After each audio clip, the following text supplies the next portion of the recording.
Karibu tujifunze Microsoft Excel.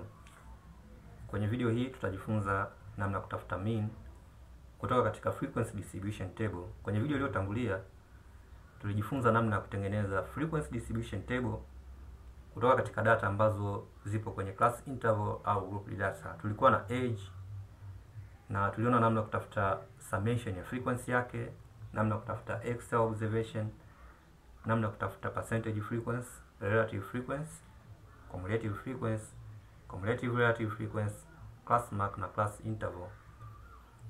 Sasa kwenye video hii tuone namna ambavyo unaweza kutafuta mean kutoka katika frequency distribution table au kutoka katika group data ambazo zipo kwenye class interval fulani. Hatua ya kwanza ili uweze kutafuta mean kutoka katika frequency distribution table ambayo ni group data, lazima uwe na x kwanza. Na x tulishaitafuta kwenye video iliyotangulia ambayo ni hii. Kisha ukishaipata hii x, of course tunayo hii hapa, unatafuta frequency ya x.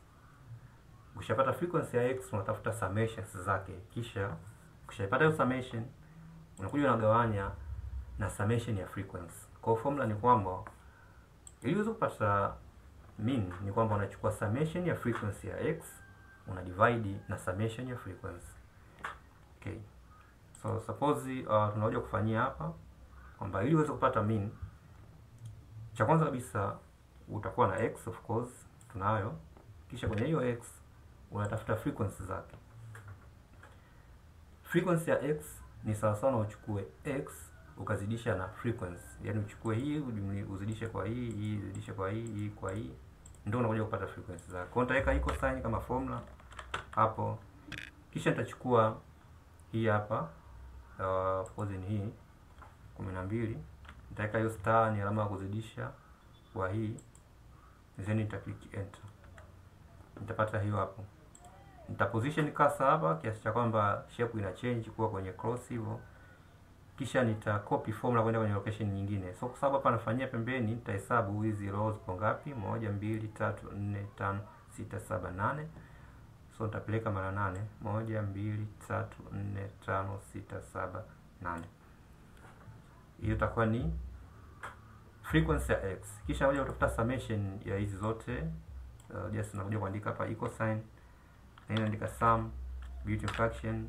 Zinakuja kuselect hizi zote, nafunga bracket na click enter. Hiyo ndio summation.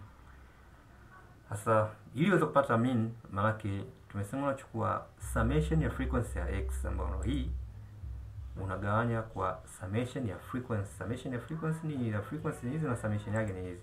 Kwa hapa ni sawa sana useme equal sign, nachukua hii hapa summation ya frequency ya x forward slash ni alama kugawanya kwa summation ya frequency ambayo ni 87, just na select hapa afu na click enter. Hiyo ndio itakuwa ni mean.